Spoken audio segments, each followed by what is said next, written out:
So I have the video paused here at the point where I said 80 degrees. Now, first thing I need to point out is when I made this video, I was reading off the protractor, and right here was 80 degrees.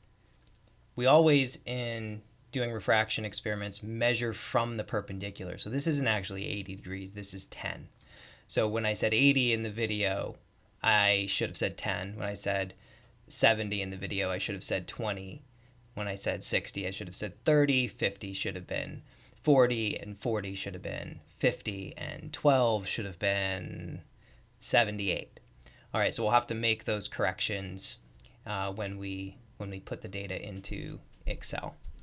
So we have the beam, and I have the laser, so you can't really see the top very well, so you have to just trust that I actually had it at 10 degrees. So this is 10 degrees coming in, shining down on this point here, and then it refracts down into the water.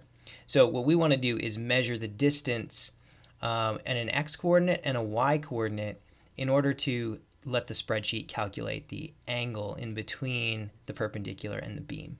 So for this one here, I'll use the point here at the top of the masking tape.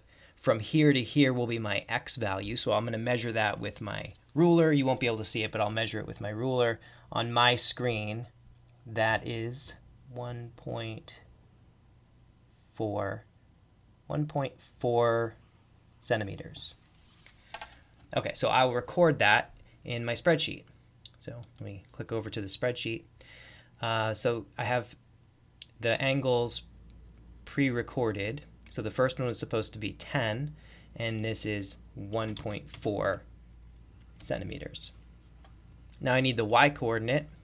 The y-coordinate is from here to the surface of the water. So right there where that little dot is, that's where you're measuring to. So now I'm going to measure that with my ruler, keeping in the same unit. So if I measure the first in centimeters, I have to measure this also in centimeters. And on my screen, that is 9.9 centimeters. So I'll go back to the spreadsheet, enter 9.9 centimeters. It will automatically calculate what the angle was in the water. So it was shining in the air at 10, and then in the water it ended up at 8. That's good. I want this number always to be less than this number, okay, because it's bending into the water, so the angle in the water should always be less than the angle in the air. All right, so that's what you'll have to do for each one. Just pause the video and make the measurements, the x and the y, plug them into the spreadsheet. It will calculate the angles. It will update everything over here. So the ones that are only, the cells here that are only lightly shaded in, those are the ones where you'll enter in data. Everything else will update automatically. The graph over here plots the sine of the angles, and that's what gets plotted. So sine of the angle in the water, sine of the angle in the air. The slope of this line will be the index of refraction of the water. Now don't read anything into what the number is right now. This is all just made up data down here.